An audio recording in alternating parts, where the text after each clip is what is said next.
कि मैं उस चीज़ में बहुत मानता हूँ और इंशाल्लाह जो भी हमसे बन पड़ेगा हम करते रहेंगे, बट नॉट नेसेसरली एज नहीं यार, मैं नहीं हूँ, मैं किसी से नाराज़ नहीं हूँ, मुझे किसी से कोई नाराज़गी नहीं है, कोई तकलीफ नहीं है, उल्टा बड़ा एम्बैरेसिंग हो जाता है। बड़े लोग हैं, उम्र में बड़े हैं, not just as professionally, so it looks very odd to be talking about this and when there is no reason to be like that. मुझे कोई नाराज़गी नहीं है और होने का कोई रीज़न नहीं है, और अगर मतलब हक भी नहीं है, अगर मैं होता तो बच्चे की तरह नाराज़ होता उनके साथ, बट मैं हूँ नहीं, कोई ऐसा है ही नहीं। मेरा काम कल मिले ना, देयर इज नो नाराज़गी, उल्टा बेचारी वो मेरे साइनस की दवाई दे रही थी मुझे। शाहरुख किड्ज़ानिया बहुत ही यूनिक कंसेप्ट है, कोई भी सिटी में आएगा तो बच्चे का पसंद होगा। तो कौन कौन सी सिटी पाइपलाइन में है, स्पेशली बंगाल के ब्रांड एम्बेसडर है तो वहाँ पर ही खोलने का कोई? हाँ, मैं I think Sanjeev has been working around, जो CEO हैं हमारे। आई थिंक दिल्ली हम कोशिश पहले कर रहे हैं, इसके लिए ना एक सीलिंग का हाइट बहुत चाहिए होता है, और I think 60,000 to 1 lakh square feet minimum कि एक्सपीरियंस ऐसा ही रहे बड़ा। सो आई थिंक दिल्ली में हम कोशिश कर रहे हैं, नोएडा में कहीं मोसा की। और प्रॉब्लम ये होती है, हाँ नहीं कर, you have to take the mall when it is being built. बनी बनाई में ये फैसिलिटी शायद नहीं हो, तो you have to already go and find out कि एक मॉल बन रही है, तो अगर आज बन भी रही होगी तो 2-2.5 साल बाद ही बनेगी, तो जब बन रही है तभी जगह लेके we have to for security and safety, so you have to do it like that. So I think Delhi में कुछ चल रहा है बातचीत, लेकिन उसको भी आज भी अगर शुरू होगा तो 8-9 महीना लग जाएगा बनाते। It takes about 7 months to fabricate this hole, but yeah I like to do it in Kolkata.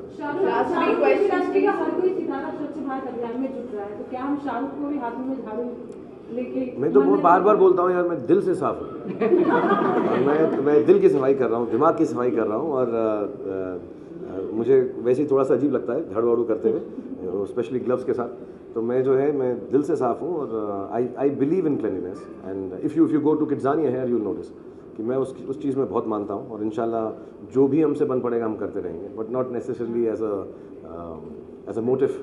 But मैंने कहा ना, मैं दिल से साफ हूँ, दिमाग साफ है, ज़बान साफ कर रहा हूँ, और जैसे जैसे होगा सारी दुनिया साफ कर रहा हूँ।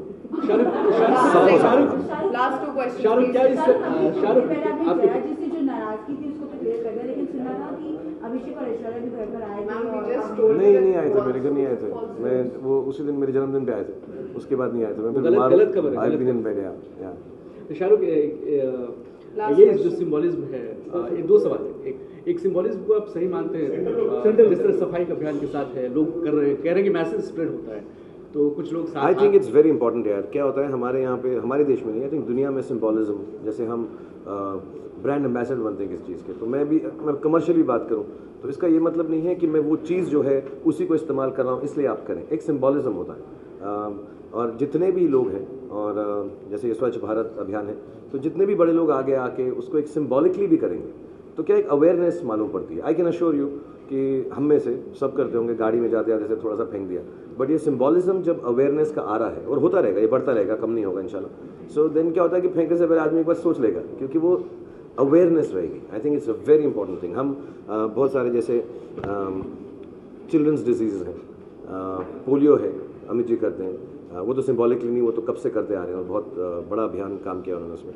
बट हम सब लोगों को भी कभी कभी बुला लिया जाता है कोई अच्छे काम के लिए कि यार एक फंक्शन के लिए आ जाओ। For example like today we have children who are not so well off, तो यहाँ तो एक अवेयरनेस है कि हम कर रहे हैं, सिंबॉलिकली भी कर रहे हैं, थोड़ा सा कर रहे हैं, लेकिन दूसरे लोग भी सोचें उसके बारे में।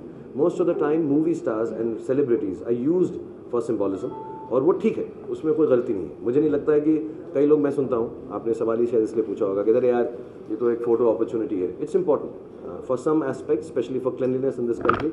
आई think symbolism is important, and then within that awareness आएगी। और ऐसा नहीं है कि सिर्फ ये सिंबॉलिज्म है, आई एम श्योर अभियान एक्चुअली भी चल रहे होंगे सफाई के। You go to cities now and they are becoming cleaner as the years have gone by. So it's important. और एक आखिरी सवाल कि अपने चिल्ड्रंस डे का है, अपने बच्चे की सबसे बचपन की वो याददाश्त या वो याद जो आपको, अगर मैं इंस्पायर करूँ तो आप थोड़ा गुस्सा हो जाएंगे, लेकिन मैं इंस्पायर सीरियसली कह रहा हूँ, वो इंस्पायर करती हैं आपको, वो याद बचपन की जो आप याद, मेरे अपने, आपके बचपन की याद जब मैं छोटा था, अपने पेरेंट्स के साथ जो आपको इंस्पायर करती है। आप वैसे आप बोल देते हैं कि आप इंस्पायर मत बोला करो, लेकिन मैं बोलता हूँ नहीं इंस्पायर नहीं, मुझे जो याद रहता है वो अपने पिता के साथ कमानी ऑडिटोरियम के सामने एक राउंड अबाउट होता था, मुझे मालूम नहीं अभी है कि नहीं, श्री राम कमानी और शीला जी का और सबका, जहाँ पे हाँ जहाँ पे वो बड़े अच्छे वो मिलते हैं गोलगप्पे, बंगाली मार्केट, हाँ बंगाली मार्केट है, तो वहाँ एक गोल चक्कर होता था। मेरी सबसे अच्छी याददाश्त, हालांकि बहुत सारी हैं, but the most one nice one, क्योंकि वो एंटरटेनिंग थी बहुत, अपने पिता के साथ उस गोल चक्कर में बैठ के मूंगफली खाना और गाड़ियों के नंबर गिनना, क्योंकि हमारे पास पैसे नहीं थे कि हम फिल्म देख सकें। तो मेरे पिता ने कहा मम्मी को मत बताना कि पैसे नहीं, यही देखेंगे, ये मज़े करेंगे, ये नंबर देखना, इवन कौन ज़्यादा नंबर देख सकता है, ऑड कौन है, जो जीतेगा। तो मूंगफली के पैसे थे। सो आई रिमेंबर कि एंटरटेनमेंट किसी भी प्रकार की हो सकती है, और वो मेरे लिए बहुत इंस्पायरिंग है। जब मैं फिल्में बनाता हूँ आज भी, इस उम्र में आके 25 साल से काम करके, मुझे लगता है एंटरटेनमेंट कुछ भी हो सकती है। और मैं अपने बच्चों के साथ, आप मुझे अगर आइलैंड पे छोड़ दो, डेजर्ट में छोड़ दो, मैं कोई ना कोई गेम निकाल लूँगा अपने बच्चों को एंटरटेन करने के लिए। I think entertainment should be like that, it should be just made up. And my father could not afford to take me to the film that day, कुछ पैसे गुम गए थे, कम थे, तो उन्होंने बिठा के गए मूंगफली खाएंगे और गाड़ियाँ गिनेंगे और इवन और आउट होना, मुझे लगता है जीतने भी दिया मुझे उन्होंने। But that's my greatest memory of my father. Thank you. Thank you very much, thank you.